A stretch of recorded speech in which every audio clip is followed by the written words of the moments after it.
তো দেখ কে কেন্দ্র পেজগুলো বলছি, প্রথমে এমসিকিউ গুলো বলে দিই, ঠিক আছে? খুব জরুরি। বিল অফ ম্যাটেরিয়াল প্রস্তুত করে কোন বিভাগ? এবার তো বলা হলো ইঞ্জিনিয়ারিং বিভাগ। তারপর এটা একটা আনকমন কোশ্চেন, দেখ কোশ্চেনটা, প্রয়োজনীয় সংশোধন বা মেরামতির পর, ঠিক আছে, প্রয়োজনীয় সংশোধন বা মেরামতির পর আবার উৎপাদনের কাজে যে কাঁচামাল ব্যবহার করা হয় তাকে কি বলে? তাকে ত্রুটিপূর্ণ কাঁচামাল বলে, ঠিক আছে? ত্রুটিপূর্ণ কাঁচামাল বলে, বইতে লেখা আছে, দেখে নিবি। এই যে বইতে লেখা আছে ত্রুটিপূর্ণ কাঁচামাল কাকে বলে। ত্রুটিপূর্ণ কাঁচামাল কাকে বলে বইতে লেখা আছে, ত্রুটিপূর্ণ কাঁচামাল বলতে সেই ধরনের কাঁচামালকে বোঝায় যে কাঁচামাল প্রয়োজনীয় সংশোধন বা মেরামতের পর আবার উৎপাদন কাজে ব্যবহার করা যায়। তাহলে বুঝতে পারলি তো, এটা হবে ত্রুটিপূর্ণ কাঁচামাল। তোরা কি বললি? উচ্ছিষ্ট কাঁচামাল। তো দেখে নে উচ্ছিষ্ট কাঁচামাল কাকে বলে, কি বলেছে, ঠিক আছে তো? উচ্ছিষ্ট কাঁচামাল বলতে কাঁচামালের সেই অংশকে বোঝায় যা উৎপাদনের কাজে, উৎপাদন প্রক্রিয়ায় স্বাভাবিক নিয়মে ক্ষতিগ্রস্ত হয় এবং যার কোনো বিক্রয় মূল্য থাকে না। দুটো আলাদা জিনিস। তাহলে এটা কিন্তু কোনো বছর ইয়ারে আসেনি, বাট দিয়েছিল কোশ্চেনটা, ঠিক আছে? তো কোশ্চেনটা দেখলি, এটা কি হবে? ত্রুটিপূর্ণ কাঁচামাল। এটা হচ্ছে GRN এর full form, goods receive note. যখন দাম স্তর স্থিতিশীল তখন কাঁচামাল বিলের আদর্শ পদ্ধতি কোনটা? সিম্পল অ্যাভারেজ পদ্ধতি। মানে দেখ, কখনো দাম স্তর ওঠে, কখনো দাম স্তর কমে, ঠিক আছে তো? আবার কখনো দাম স্তর স্থিতিশীল থাকে। তাহলে এগুলো সব এই কোশ্চেন খুব ইম্পর্টেন্ট কথা, ভালো করে পড়বি। মানে দাম যখন বাড়বে তখন কোন পদ্ধতি ইউজ করা হয়, যখন দাম কমে কোন পদ্ধতি ইউজ করা হয়, ঠিক আছে? যখন দাম খুব বেশি ওঠানামা করে না তখন কোন পদ্ধতি ইয়ে করা হয়, আর যখন দাম স্থিতিশীল থাকে তখন কোন পদ্ধতি করা হয়। দাম স্থিতিশীল থাকলে সিম্পল এভারেজ পদ্ধতি। জব কার্ড কি নির্দেশ করে? দেখ, জব কার্ড কাজের বিবরণ নির্দেশ করে, জানি আমরা। জব কার্ডে কাজ সম্পাদনের সময় সম্পর্কেও লেখা আছে, ঠিক আছে তো? আর এই মাঝখানে এটা বি পয়েন্টটা কি দিয়েছে ঠিক বুঝতে পারছি না, কি লিখেছে? কাজ বড় সময় কি বুঝতে পারছি না, বাট বইতে যেটা লেখা ছিল জব কার্ড কি কি নির্দেশ করে, বইয়ের পয়েন্টগুলোই বলে দিচ্ছি। বলছে জব কার্ড মানেই হচ্ছে কাজের বিবরণ। কি বললাম বুঝলি? জব কার্ড মানেই হচ্ছে কাজের বিবরণ।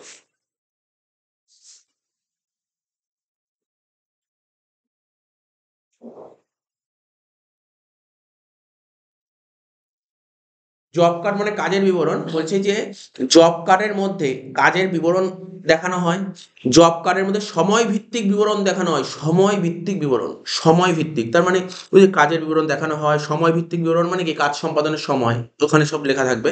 আর কি সম্মিলিত কাজ ও সময় ভিত্তিক বিবরণী, সময় ভিত্তিক সম্মিলিত কাজ এবং সময় ভিত্তিক মানে তিনটে জিনিসই দেখানো হয় জব কার্ডের মধ্যে। তাহলে আমি এই জন্য বললাম কাজের বিবরণ আছে, কাজ সম্পাদনের সময়, আর এখানে কাজ বাজার সময় কিছু বুঝতে পারছি না, বাট এটা এইভাবে মাথায় রাখি, জব কার্ড কি কি নির্দেশ করে? কাজের বিবরণ নির্দেশ করে, এটা তো হবেই, কাজের বিবরণ নির্দেশ করে। আর কি নির্দেশ করতে পারে? ও হচ্ছে সময় ভিত্তিক বিবরণী, ঠিক আছে? কাজের বিবরণ, সময়ের বিবরণ, ঠিক আছে? আর কি সম্মিলিত কাজ ও সময় দুটোই নির্দেশ করে। তো এখানে এই অপশনগুলো আমার ঠিক মানে সি নম্বর পয়েন্টটা বোঝা, সরি বি নম্বর পয়েন্টটা বোঝা যাচ্ছে না কি লিখতে চাইছে এটা। আমি কারেক্ট অ্যান্সারটা বলে দিলাম। এর পরের কোশ্চেন সোজা কোশ্চেন, ভারতীয় কারখানা আইন অনুযায়ী একজন শ্রমিক প্রতিদিন কত ঘন্টার বেশি কাজ করে তার অতিরিক্ত হারে মজুরি প্রদান করতে হবে? 9 ঘন্টা লেখা আছে বইতে, 9 ঘন্টা। একটা নির্দিষ্ট সময়ে আদর্শ উৎপাদনের পরিমাণ মানে আদর্শ উৎপাদন মানে স্ট্যান্ডার্ড প্রোডাকশন 120, আর অ্যাকচুয়াল প্রোডাকশন বলেছে কত? 150, ঠিক আছে? তাহলে এফিসিয়েন্সি লেভেল কত হবে? তোদের নিশ্চয়ই শিখিয়েছিলাম এফিসিয়েন্সি লেভেল বের করার নিয়ম কি ছিল? একটা অ্যাকচুয়াল প্রোডাকশন বা স্ট্যান্ডার্ড প্রোডাকশন ইন্টু 100, প্রোডাকশনের দিক দিয়ে দেখলে। তাহলে অ্যাকচুয়াল প্রোডাকশন অঙ্কে কত আছে? 150, আর স্ট্যান্ডার্ড কত? 120। তাহলে করবি 150/120, 150/120 ইন্টু 100 করলে কত হচ্ছে? 125% হচ্ছে, 125% হচ্ছে, করে দেখবি। 150/120 ইন্টু 100 করলে 125% হচ্ছে। এই কোশ্চেন তো কমন কোশ্চেন, জানিস এই কোশ্চেনটা দেয়। এরপরের কোশ্চেনটা দিয়েছে, খুব সুন্দর কোশ্চেন দিয়েছে, বলছে রোয়ানের মেথডে বোনাস বের করো। এতদিন তোরা অঙ্ক করেছিস হেলসের বোনাস দিত, তা রোয়ানের বোনাস বের করার নিয়মটা বল। TT/TA, বোনাস বলেছে ওয়েজেস বলে TT/TA ইন্টু TS ইন্টু আর। তাহলে বল অঙ্কে টিটি কত? বল টিটি কত বলেছে? টিটি 8 ঘন্টা, আর টিএ কত বলেছে? 10 ঘন্টা। তাহলে লিখবি 8/10, ক্যালকুলেটর করতে পারিস, একবারে অ্যান্সার বেরোবে। 8/10, 8/10 ইন্টু টিএস কত? 2, 8/10 ইন্টু 2 ইন্টু 10, রেট 10 বলেছিল, কত হচ্ছে? 16 টাকা হচ্ছে। সেটা একবার দেখে নিই আমি একটু, ক্যালকুলেশন গন্ডগোল হয়েছে কিনা। 8/10 লিখি 8/10 ইন্টু টিএস কত 2, ঠিক আছে তো, টিএস হচ্ছে 2 আর রেট কত করে 10 টাকা করে, 16 টাকা হচ্ছে, 16 টাকা করে, কারেক্ট আনসার 16 হয়ে গেল, বোঝা গেল। নেক্সট কোশ্চেন বলেছে, ভালো ভালো কোশ্চেন দিয়েছে, এই স্কুলে কোশ্চেনগুলো ঠিকঠাক লাগলো। বলছে কোনো কাজের মজুরির হার একক প্রতি 20 টাকা, মানে রেট পার আওয়ার বলেছে 20 টাকা, ঠিক আছে তো। কোনো এক সপ্তাহে কোনো শ্রমিক একক প্রতি 22 টাকা মজুরি হলে 20 টাকা মানে রেট পাওয়ার কথা, বুঝিস তো, 20 টাকা মানে পার ইউনিটে মানে পিস রেট 20 টাকা করে পাওয়ার কথা, কিন্তু কোনো শ্রমিক পিস রেট 22 টাকা করে পাচ্ছে, তাহলে 20 ছিল 22 পাচ্ছে, কত টাকা বেশি পাচ্ছে, 2 টাকা, তাহলে কত পার্সেন্ট বেশি পাচ্ছে? না না ওটা বলছি না, আমি অ্যান্সার বলছি না। 20 টাকা ছিল 22 টাকা পাচ্ছে, 2 টাকা বেশি পাচ্ছে, তাহলে কত পার্সেন্ট বেশি পাচ্ছে? 10%, মানে 110%। 20-র 110% করলে হয় 22 টাকা, 20-র 110% করলে হয় 22 টাকা। এবার কি বলেছেন, মেরিকের পদ্ধতিতে, মেরিক,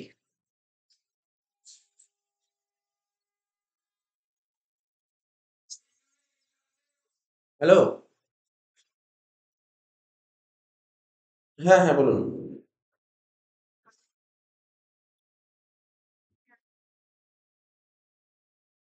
ওই তো ওকে ওকে বলে দেবেন ওই আজকে কেকে হিন্দুর পেজটা করাচ্ছি। হ্যাঁ হ্যাঁ, আমি পাঠিয়ে দেবো, আমি ভিডিও পাঠিয়ে দেবো।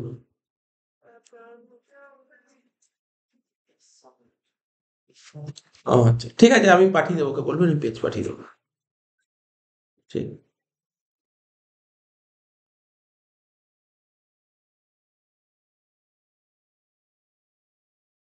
হ্যাঁ, তাহলে মেরিক বলেছিল কেউ যদি 83% অব্দি কাজ করে তাকে আমি নর্মাল রেট দেবো, মানে 20 টাকা দেবো। কেউ যদি 83 থেকে 100% কাজ করে তাকে আমি 110% রেট দেবো। তাহলে এটা কোন অ্যান্সার হবে? 83 থেকে 100 হবে। আর 100% বেশি কাজ করলে আমি তাকে 120% রেট দেবো, তাহলে এখানে তো 110% হচ্ছে, তাহলে এখানে 83 থেকে 100% হবে। ওই যে স্থির উপরি ব্যয়, স্থির উপরি ব্যয়ের একক প্রতি মানে ফিক্সড ওভারহেড ছিল না, ফিক্সড ওভারহেডের পার ইউনিট বলেছে, বলছে পার ইউনিট কি থাকবে? স্থির থাকবে। পার ইউনিট কি পরিবর্তনশীল হবে? পার ইউনিট কি ক্রমহ্রাসমান হবে নাকি ক্রমবর্ধমান হবে? না, স্থির উপরি ব্যয় দেখ, তোকে বোঝাচ্ছি, একটা সিম্পল একটা এক্সাম্পল দিয়ে বোঝাচ্ছি, এই ইকোনমিক্সের জিনিস বা এমনি ইয়েতেও আছে। ধর আমি যখন ইউনিট ও, এখানে আউটপুট লিখলাম, এমনি জাস্ট বোঝাচ্ছি, আউটপুট লিখলাম আর এখানে ধর ফিক্স কস্ট লিখলাম, বুঝতে পারলি তো। যখন আমি কিছু প্রোডাকশন করতাম না তখন ফিক্স কস্ট ছিল 100 টাকা, যখন এক প্রোডাকশন করতাম তখন ফিক্স কস্ট ছিল 100 টাকা, যখন 2 প্রোডাকশন করতাম ফিক্স কস্ট ছিল 100 টাকা, ঠিক আছে। পার ইউনিট বের করো, সেটা পার ইউনিট তো কোনো গল্পই নেই, 100-কে 0 দিয়ে ভাগ করলে তো কিছু হয় না, মানে আনডিফাইন হয়। 100-কে 2 দিয়ে 1 দিয়ে ভাগ করলে কত হবে? 100। 100-কে 2 দিয়ে ভাগ করলে কত হলে 50, তাহলে পার ইউনিট কি হচ্ছে বল? ফিক্সড আছে পার ইউনিট। পার ইউনিট কি বাড়ছে? পার ইউনিট চেঞ্জ হচ্ছে, পার ইউনিট কমছে। কোনটা কারেক্ট অ্যান্সার দেওয়া হবে? কোনটা কারেক্ট অ্যান্সার? কমছে। কারেক্ট অ্যান্সার দেবে কমছে, কারেক্ট অ্যান্সার দেবে কমছে। তুই যেটা বললি ফিক্সড থাকছে, ওটা ভেরিয়েবলের ক্ষেত্রে ফিক্সড থাকে, ভেরিয়েবলের ক্ষেত্রে পার ইউনিট ফিক্সড হয়। এগুলো কোশ্চেনটা ঘুরিয়ে দিয়েছে, তোর কাছে বলেনি ফিক্সড কস্ট কি হচ্ছে, বলছে ফিক্সড কস্টের পার ইউনিট কি হচ্ছে, পার ইউনিট কমছে, এটা মাথায় রাখতে হবে।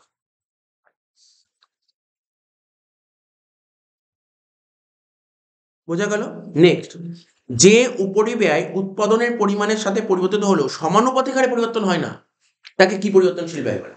অর্ধ পরিবর্তনশীল ব্যয়, একদম ঠিক আছে, এটা ঠিক আছে। বীমা সংক্রান্ত খরচ, বীমা সংক্রান্ত, বাংলা দিয়ে একটু অসুবিধা হচ্ছে, বীমা সংক্রান্ত খরচ মানে ইন্স্যুরেন্স প্রিমিয়াম। ইন্স্যুরেন্স প্রিমিয়াম অপশনগুলো তো শুনে নি, আমি ইংলিশগুলো বলেছি। ইন্স্যুরেন্স প্রিমিয়াম কি ধরনের খরচ ওরা বলছে? পরোক্ষ কর্মী ব্যয়, মানে ওই ইনডাইরেক্ট লেবার। ইন্স্যুরেন্স প্রিমিয়াম কখনোই ইনডাইরেক্ট লেবার হতে পারে না, ইন্স্যুরেন্স প্রিমিয়াম ইনডাইরেক্ট লেবার হতেই পারে না। কি ইনডাইরেক্ট লেবার হতে পারে কখনো? ইনডাইরেক্ট লেবার নয়। পরোক্ষ কাঁচামাল বাবদ ব্যয়, ইনডাইরেক্ট ম্যাটেরিয়াল, এটাও তো হতে পারে না। এটা বলছে পরোক্ষ অন্যান্য খরচ মানে ইনডাইরেক্ট এক্সপেন্সেস, এটাই হবে কারেক্ট অ্যান্সার। ইন্স্যুরেন্স প্রিমিয়াম হচ্ছে ইনডাইরেক্ট এক্সপেন্সেস, এটা হবে কারেক্ট অ্যান্সার। 11 বললাম তো, অর্থ পরিবর্তনশীল উপরি ব্যয় মানে semi variable cost. Next question দেখ কি বলেছে, মিউনিসিপাল ভ্যালু বলেছে কত? 72,000 টাকা, তো সোজা কোশ্চেন। ফেয়ার রেন্ট বলেছে 75,000 টাকা, আমরা জানতাম 72 আর 75 মধ্যে মানে 75,000। আর বলেছে কি স্ট্যান্ডার্ড রেন্ট কত বলেছে? 85,000। তাহলে 75 আর 85-র মধ্যে ছোট, ছোট, তাহলে অ্যান্সার হয় 75,000 টাকা, হয়ে গেল রিজনেবল এক্সপেক্টেড রেন্ট। এবার বলেছে, আমি ওরা যে বাংলা লিখেছে আমি এটাকে না একবার ইংলিশ বলে দিচ্ছি, মানে এত বড় মানে বলে দিচ্ছি। ওরা বলছে লেট আউট হাউস প্রপার্টি করেছিল, হাউস প্রপার্টিতে একটা ছিল সেলফ অকুপাইড, একটা লেট আউট। বলছে লেট আউট হাউস প্রপার্টিতে কোনটা ডিডাকশনের মধ্যে আসে না? ভালো করে শুনবি। লেট আউট হাউস প্রপার্টি মনে পড়ছে তো?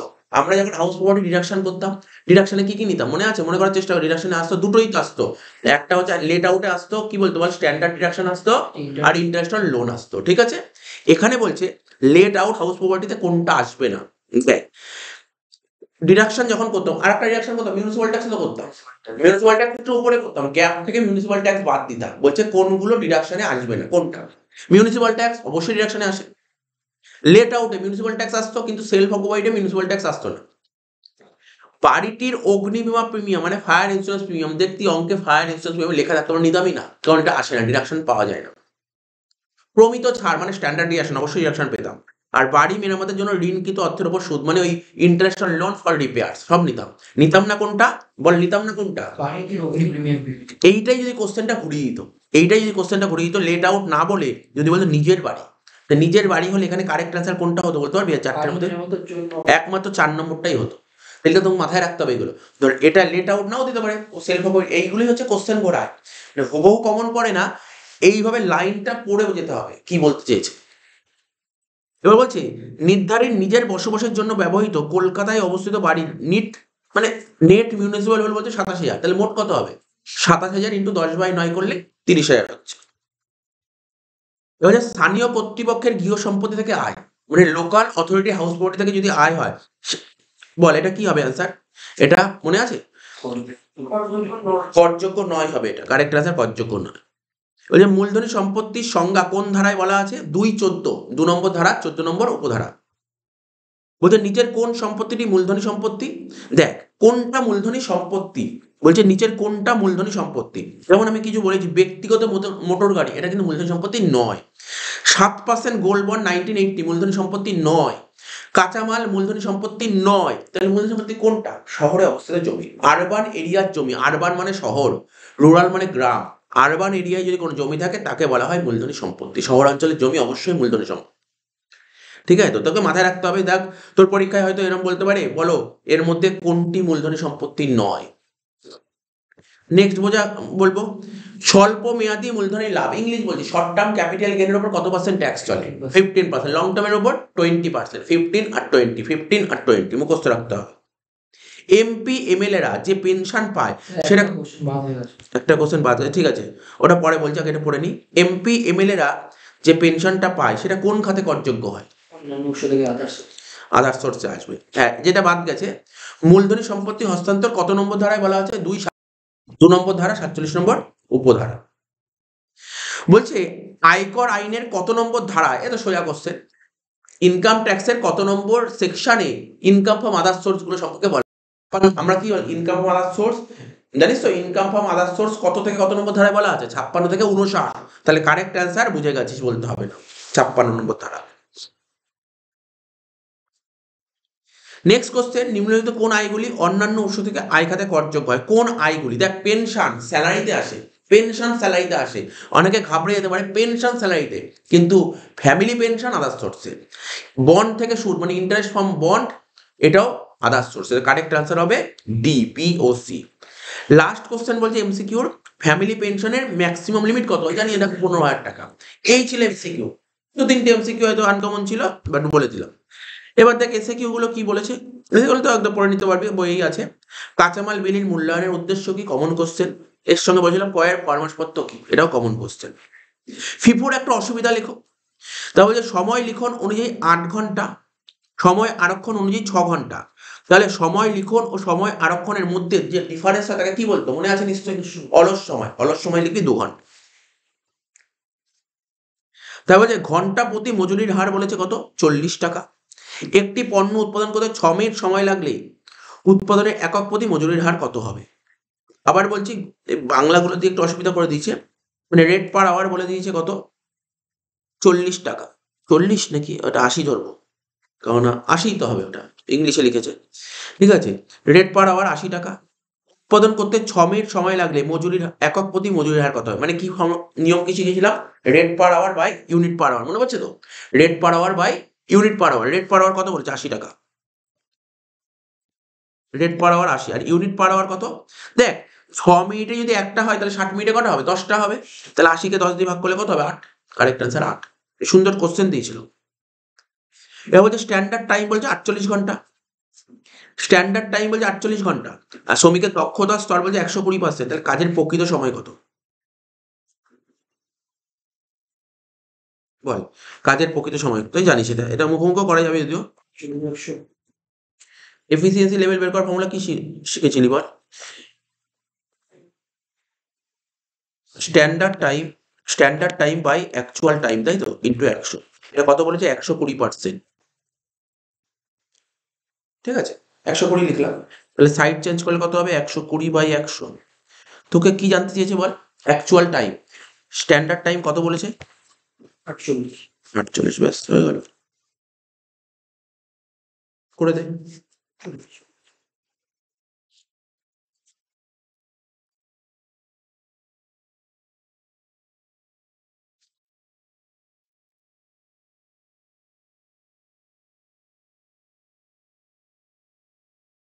ও বলে অ্যাকচুয়াল টাইম 40 বলেছে, তাই বলেছে? দেখে নে।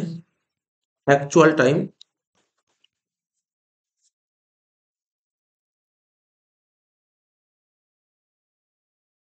40 বলবে, বুঝিস? অ্যাকচুয়াল টাইম বলছে 40। এটা হবে কারেক্ট অ্যান্সার। 40 ঘন্টা। ঠিক আছে।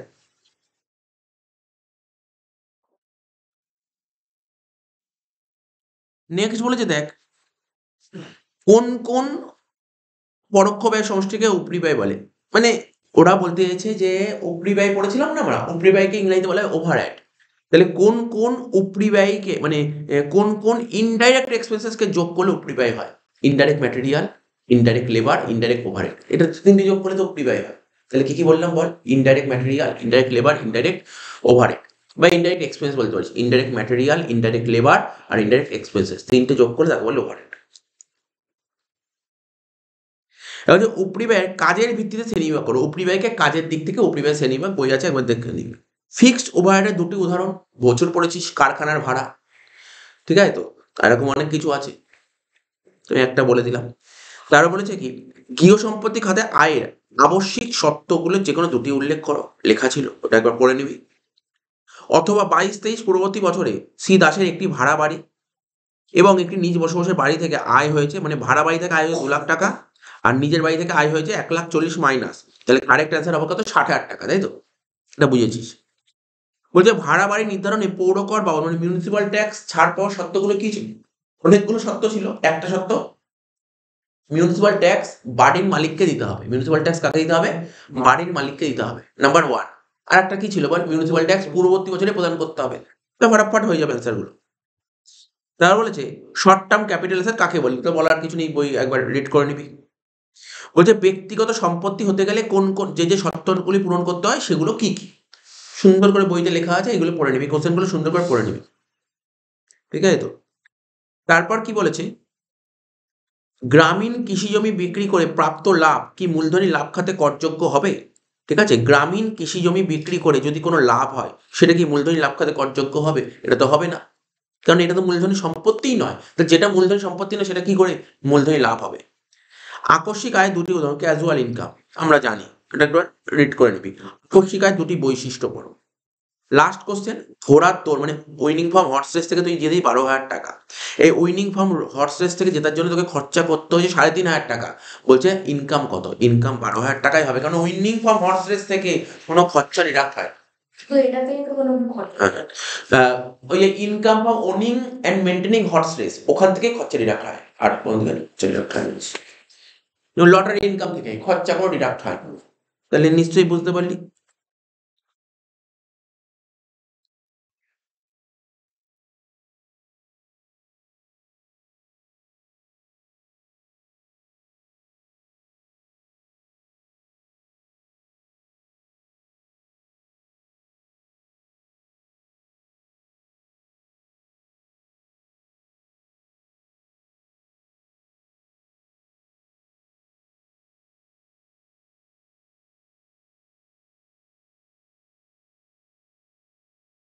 আজকে ট্যাক্সের পোর্শনটা করিয়ে দিই, বুঝলি তো?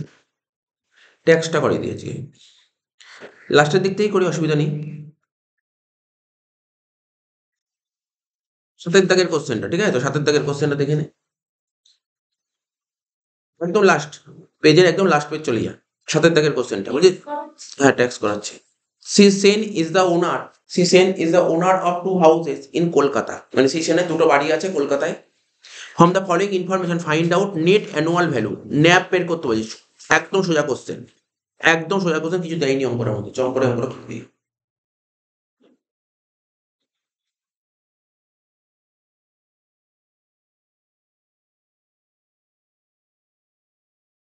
সেন্টার দেখে নিয়েছি, অঙ্কটা করাচ্ছি।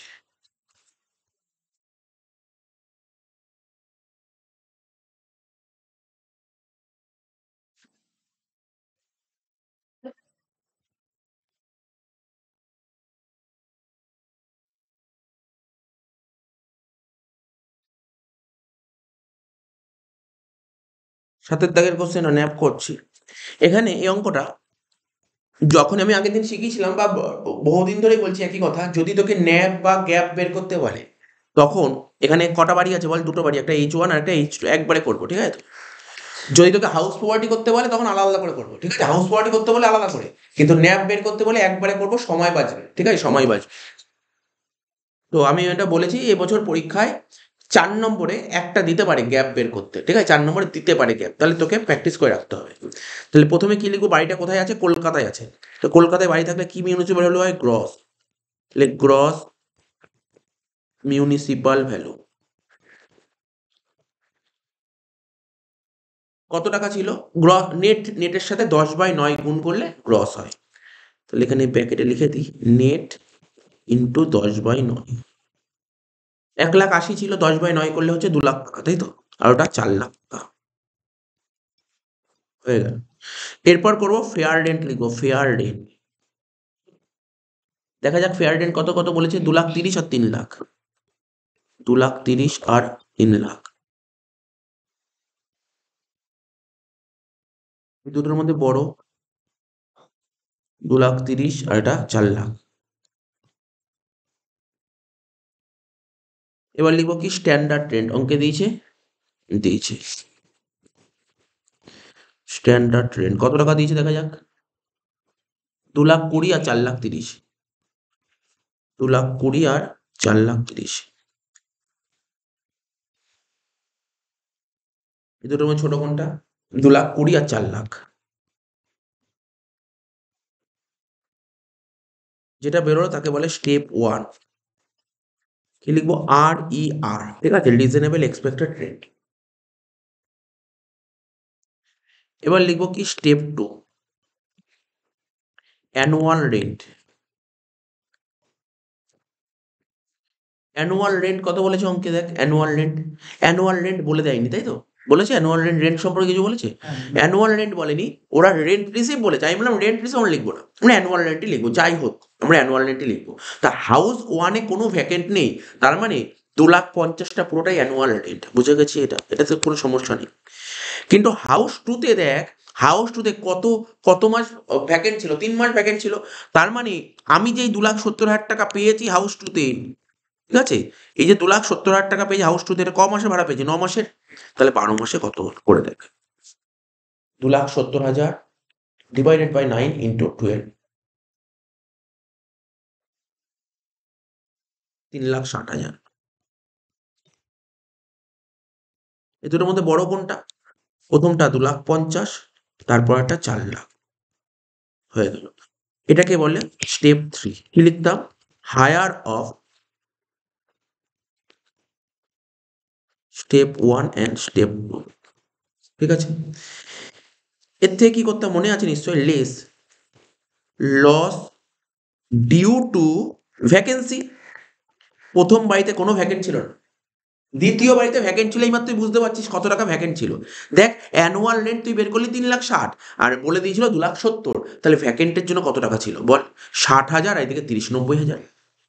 বুঝতে পারলি? তো আমি দেখিয়ে দিচ্ছি কি করে 90,000 টাকা হলো, দেখাতে হবে। 3,60,000 মাইনাস 2,70,000, নিশ্চয়ই বুঝতে পেরেছি এটা কোনো সমস্যা নেই। 90,000 বাদ দিতে 2,50,000 আর এটা হচ্ছে কত? 3,20,000। এটাকে কি বলা হয়? গ্যাপ। এটাকে বলা হয় গ্যাপ, ঠিক আছে? এটাকে বলা হয় গ্যাপ। খুব সুন্দর অঙ্ক দিয়েছিল, এই অঙ্কটা খুব সুন্দর অঙ্ক দিয়েছে। মানে একদম পারফেক্ট অঙ্ক, এরকম অঙ্কই পরীক্ষায় আসে, এরকম অঙ্কই পরীক্ষায় আসে, ঠিক আছে? সে তোর ইনকাম বা হাউস প্রপার্টি বলুক বা গ্যাপ বা ন্যাপ বলুক, এরকম অঙ্ক আসে, প্রথম পার্টটা এরকমই পাবি, আর কোনো এক্সট্রা চেঞ্জ হবে না, ঠিক আছে? এইটুকু করলি, কারণ দেখ প্রথমেই বলে দিয়েছে নেট দিয়েছে, গ্রস বের করতে হবে, ওখানে একটা চেঞ্জ পেয়েছিস, আবার ভ্যাকেন্ট পেয়েছিস, ব্যাস এই দুটো চেঞ্জই দরকার ছিল, দুটোই পেয়ে গেছিস। লাস্টে মিউনিসিপাল ট্যাক্স বাদ দে, অঙ্ক শেষ। লেখ মিউনিসিপাল ট্যাক্স। বাট আমি মিউনিসিপাল ট্যাক্স লিখছি, তোরা কিন্তু পরীক্ষায় পুরো লিখবি, যে কথাটা লিখতে শিখেছি, municipal tax or any other tax paid by the owner, ঠিক আছে? তো মিউনিসিপাল ট্যাক্স কত বলেছে? প্রথমবারই 10%, দ্বিতীয়বারই 12%। তো প্রথমবারই 10% বলেছে, মিউনিসিপাল ট্যাক্স কোন ভ্যালুর উপর চার্জ করতে হয় জানি তো আমরা? মিউনিসিপাল ট্যাক্স কোন ভ্যালুর উপর চার্জ করি? নেটের ওপর, নেটের ওপর। তো নেট কত ছিল বল? 1,80,000। এগুলো করে দেখাতে হবে, বুঝিস তো? H1 লিখতে হবে 1,80,000 10%, 18,000। এগুলো করে যত দেখাবি তত ফুল মার্কস দেবে। আর H2 কত ছিল বল? 3,60,000, তার উপর 12%, 43,200, অঙ্ক শেষ।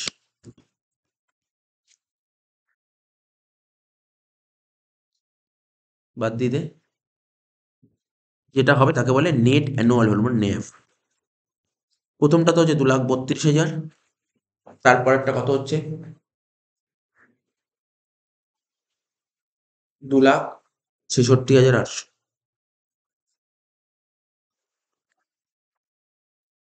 শেষ হয়ে গেল। এই অঙ্কটা করাই তো বেটার। দেখ এই অঙ্কটায় কত নাম্বার দিয়েছিল পরীক্ষায়? 10 নাম্বার দিয়েছিল পার্টিকুলার, শুধু এইটুকু দেখ, এইটুকুতে 10 নাম্বার।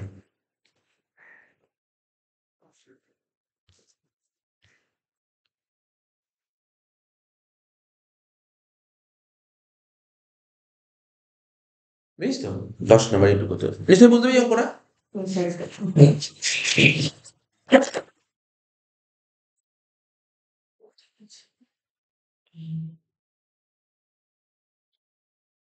হয়েছে অঙ্কটা?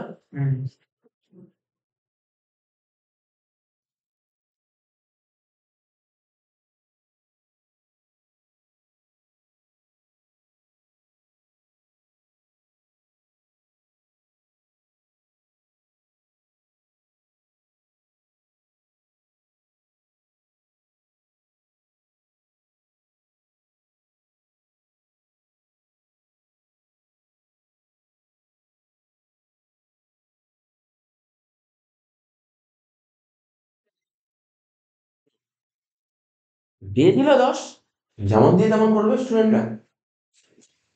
বাট এটা 10 নম্বর অঙ্ক ছিল না, এটা একটা 7 নম্বর অঙ্ক ছিল, 6 বা 7 অঙ্ক ছিল এটা, 10 দিয়ে দিয়েছিল ওরা।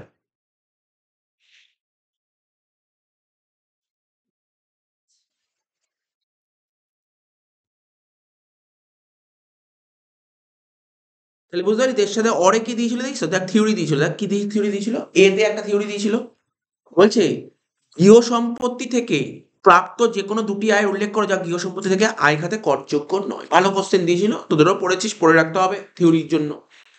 তাহলে বিতে বলেছে আয়কর আইন 1961 অনুযায়ী বিবেচিত মালিকের দুটি উদাহরণ দাও। পড়া 5টা উদাহরণ বুঝিয়েছিলাম ক্লাসে, তার মানে দুটো উদাহরণ লিখতে বলেছে। এই যে দেখ, এর অ্যান্সারটা লেখার জন্য 2 নাম্বার, বির অ্যান্সারটা লেখার জন্য 2 নাম্বার, 2 2 4 হয়ে গেল। আর এইটুকু অঙ্ক করার জন্য 6 নাম্বার। কি বলেছে এই অঙ্কটা? Mister Maity has a house property, ঠিক আছে তো? Has a house property in Midnapore, মিদনাপুরে ওর বাড়ি আছে। মিউনিসিপাল ভ্যালু বলেছে বাড়িটার 30,000 টাকা, ফেয়ার রেন্ট বলেছে 35,000 টাকা, অ্যানুয়াল রেন্ট বলে দিয়েছে 48,000 টাকা। The tenant has left the house without paying the rent for February আর মার্চ, ঠিক আছে? ফেব্রুয়ারি আর মার্চ মাসের রেন্ট পে না করে চলে গেছে, ঠিক আছে তো? Tenant has left the house, ঠিক আছে, বাড়ি থেকে চলে গেছে, উইদাউট পেইং রেন্ট, এই 2 মাসের ভাড়া পেমেন্ট করেনি। মিউনিসিপাল ট্যাক্স বলেছে কত? 3,000 টাকা। Compute the net annual value of house property, ঠিক আছে তো? অ্যারেঞ্জমেন্ট ইয়ার 23-24, ছোট্ট অঙ্ক রয়েছে। তাহলে অঙ্কটা আরম্ভ কর।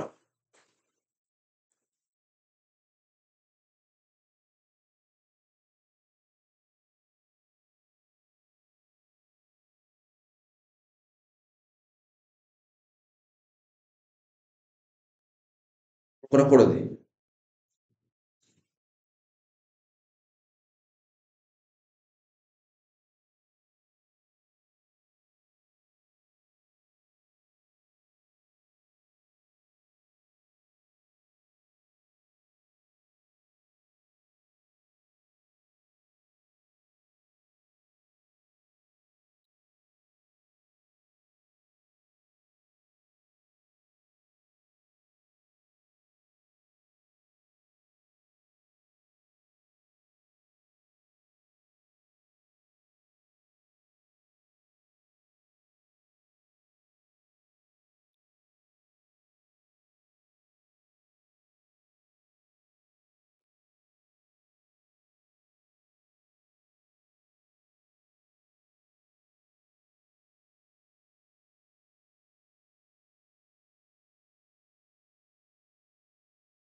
এটা হবে সি একটা।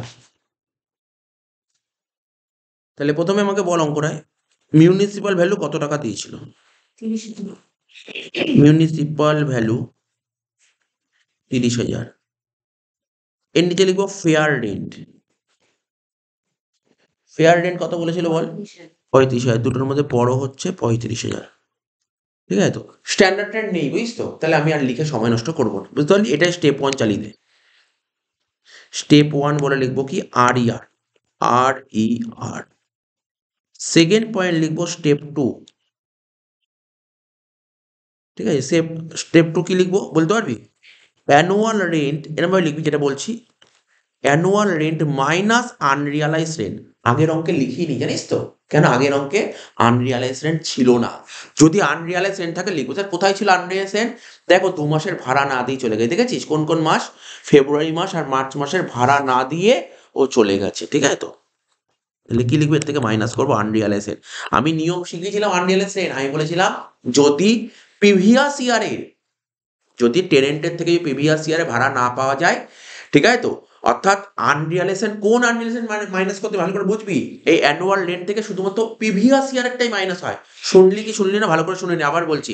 কোন আনরিয়ালাইজেশন মাইনাস হয়? দেখ আনরিয়ালাইজেশন আমি কোন বছর অঙ্ক করছি, আমরা 22-23 প্রিভিয়াস ইয়ার, আমাদের 22-23 প্রিভিয়াস ইয়ার, শুধু 22-23টাই মাইনাস করতে পারি। তুই স্যার 21-22 বা 20-21 এগুলো মাইনাস করা যায় না। এটা মাথায় রাখতে হবে, কোন বছর? Only previous year. তাহলে লিখবি অ্যানুয়াল রেন্ট থেকে আনরিয়ালাইজেশনটা মাথায় রাখবি কিন্তু, কারণ পরীক্ষায় তোর আনরিয়ালাইজেশন থাকতেই পারে, থাকতেই পারে, কিন্তু সব রেন্ট মাইনাস হয় না। কোনটা? Only previous year, only previous year, only previous year. তাহলে অ্যানুয়াল রেন্ট কত ছিল বল? অ্যানুয়াল রেন্ট ছিল 48,000 টাকা।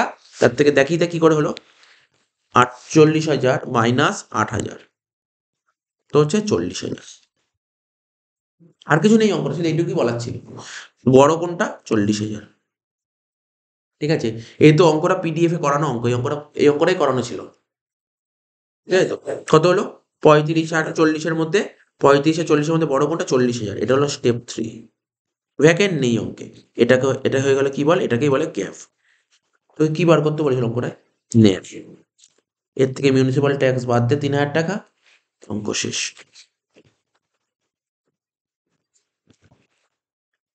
দেখ কেউ যদি চায় এই অঙ্কটাও করতে পারে, কেন বলতো? এইটুকু অঙ্ক তো না, তার সঙ্গে ওই দুটো থিওরি 2 লাইন 2 লাইন 4 লাইন লিখতে হবে। এখানেও ফুল মার্কস আসবে। 37,000। এটাকে কি বলে? ন্যাপ। দেখ এই হাউস বলটাও হয়ে গেল।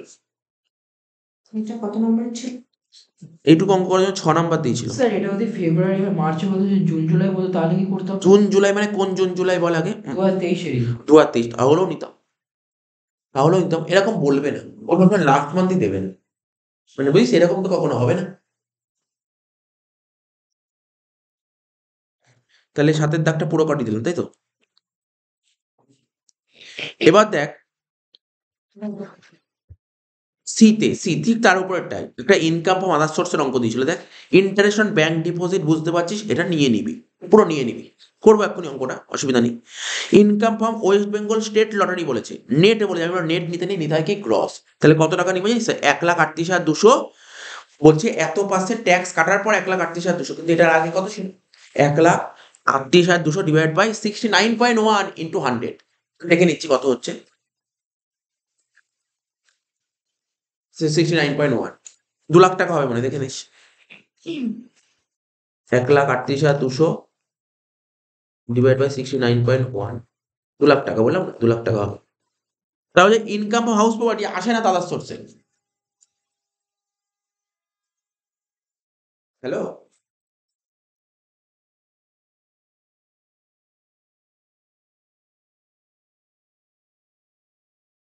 আচ্ছা তুই কি হেঁটে আসছিস না তো টোটোতে?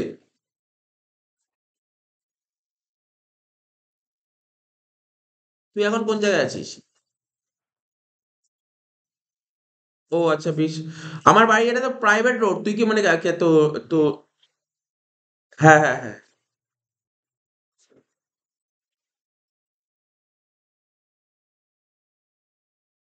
আচ্ছা দেখ, যেটা বলছিলাম, ইনকাম হাউস ওয়ার্ডে আসে না, ডিভিডেন্ড ফ্রম ইন্ডিয়ান কোম্পানি চলে আসবে, fees receive from examining answer script এটাও চলে আসবে। তাহলে লেখ, অঙ্কটা আরম্ভ কর।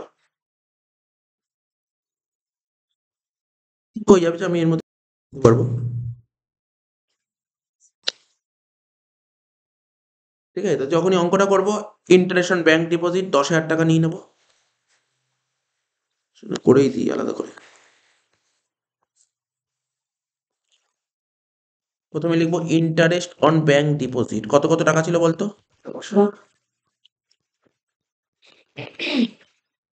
তারপর কি ছিল?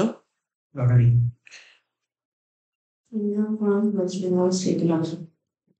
ইনকাম ফ্রম এটা কত? Income from West Bengal state lottery. কত ছিল বল? 1,38,200 ইন্টু 100 ডিভাইড বাই 69.1 করে কত হচ্ছে? 2 লাখ টাকা হচ্ছে।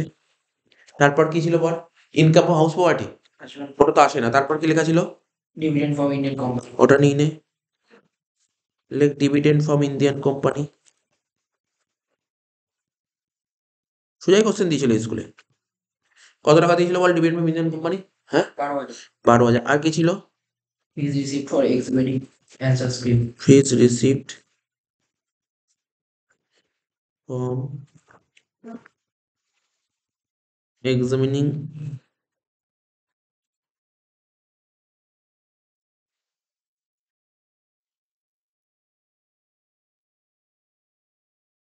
Answer script. কত টাকা? 10,000। শেষ। 2,00,000 2,20,000 আর 12 2,32,000 শেষ। এটা হচ্ছে ইনকাম ফ্রম আদার্স। ঠিক আছে?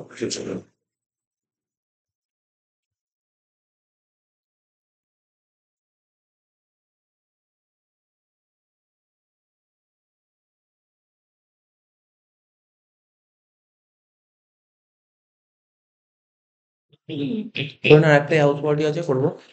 আরো একটা হাউস পার্টি দিয়েছিল।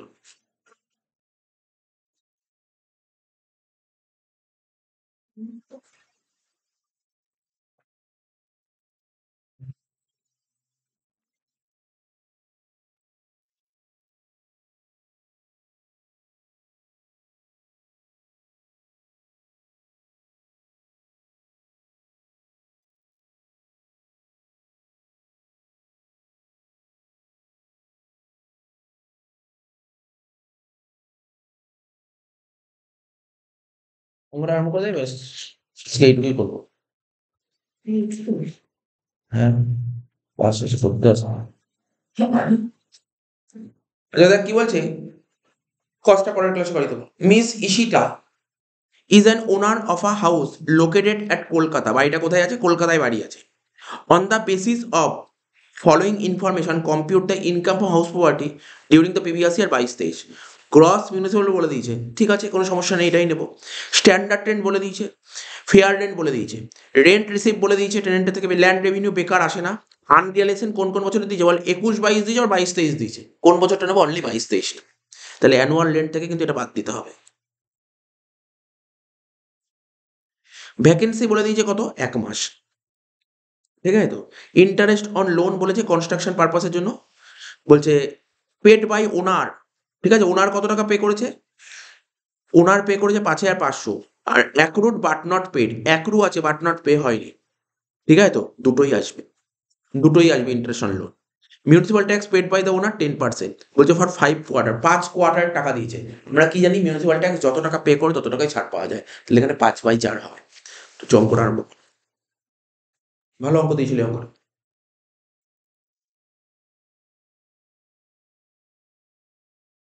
এখানে বলতো 1 কোয়ার্টার পর 21-22। এই তো বললাম কোনো সমস্যা নেই এখানে। মিউনিসিপাল ট্যাক্স যত টাকা পে করে তত টাকায় ছাড় দেবে, এখানে সমস্যা নেই, একটাই বাড়ি আছে অঙ্কটায়।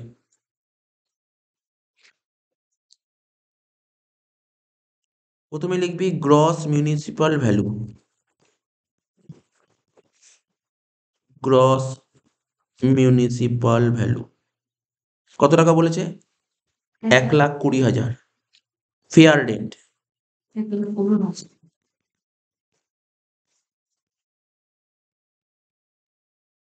দুটোর মধ্যে বড় হচ্ছে 1,20,000। ঠিক তার নিচে লিখবো স্ট্যান্ডার্ড রেন্ট। আচ্ছা আচ্ছা। 1,05,000, ছোট হচ্ছে 1,05,000। এটাকে বলে স্টেপ 1 আরইআর।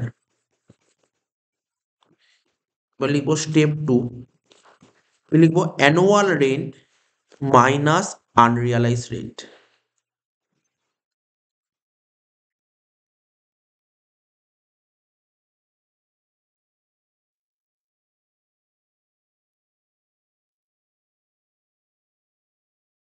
তো দেখ অ্যানুয়াল রেন্ট কত হবে বলতে পারবি?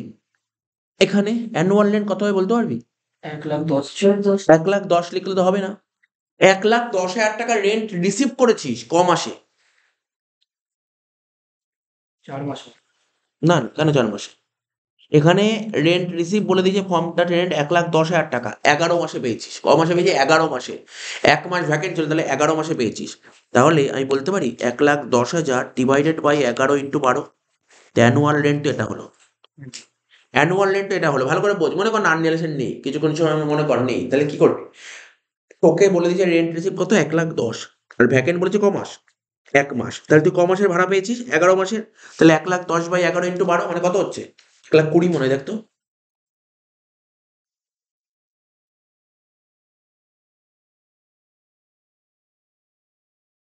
1,20,000। তার থেকে আনরিলেশন কোনটা বাদ দিবি? Only 22,23, only 22,23, 4,400।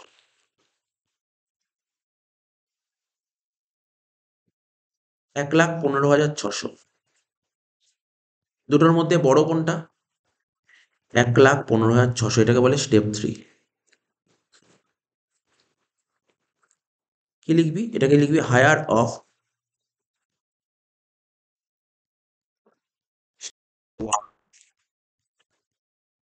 Step 2 less loss due to vacancy. এটা কত টাকা হবে জানিস? ভ্যাকেন্সি কত টাকা হবে? 10,000 টাকা।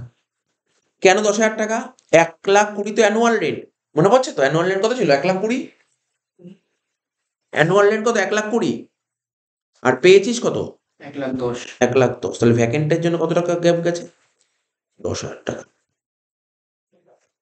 তাহলে কত হলো? 1,05,600। এটাকে বলে গ্যাপ, এটাকে বলা হয় gap. Less municipal tax, less municipal tax. কি বলেছিল? Municipal tax 10%। কার উপর হয়?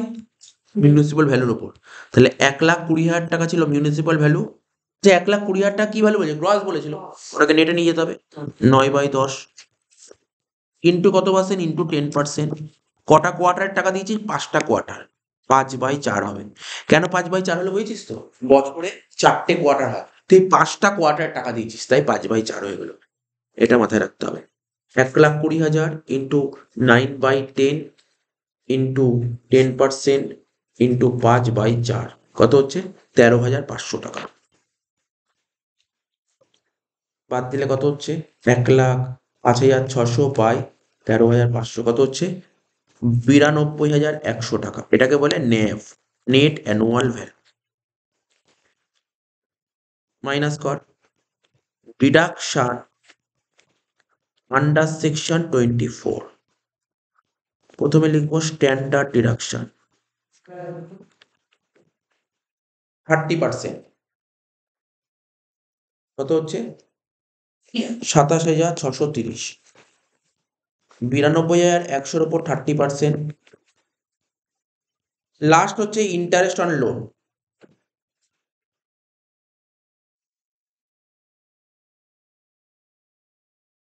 লাস্ট হচ্ছে ইন্টারেস্ট অন লোন, ঠিক আছে? ইন্টারেস্ট অন লোন কত টাকা দিয়েছিল দেখ এখানে। লোনটা কেন নেওয়া হয়েছিল? কনস্ট্রাকশন পারপাসের জন্য অবশ্যই ছাড় পাওয়া যাবে, কিন্তু লোনটা লোনের যে ইন্টারেস্ট সেটা কে দিয়েছে? বাড়ির মালিক দিয়েছে 5,500, আর কিছু টাকা বাকি রেখে 4,500। তাহলে আসবে কত? পুরোটাই আসবে 5,500 যোগ 4,500। ইন্টারেস্ট অন লোনের রুল ছিল, ঠিক আছে তো? ইন্টারেস্ট অন রুল কি ছিল? কত টাকা পে করেছে এটা ম্যাটার করে না, পেটা ম্যাটার করে না, ডিউটা ম্যাটার করে, ডিউ। ঠিক আছে তো? ডিউ অর্থাৎ এ বছরের কত টাকা লোন পুরোটাই আসবে, পে করো বা পে না করো। তাহলে 5,4 9 10,000 টাকা। ইন্টারেস্ট অন লোন ডিডাকশন হয় কি বেসিসে? ডিউ বেসিসে বা অ্যাক্রুয়াল বেসিস যেটাকে বলি। এটা কত হচ্ছে? 630 বাদতে অঙ্ক শেষ। 92,100 মাইনাস 37,630, 54,470। এটা হয়ে গেল ইনকাম ফ্রম হাউস প্রপার্টি। দিচ্ছি। পরের দিন কষ্টের পেজটা করো, যেটা করো।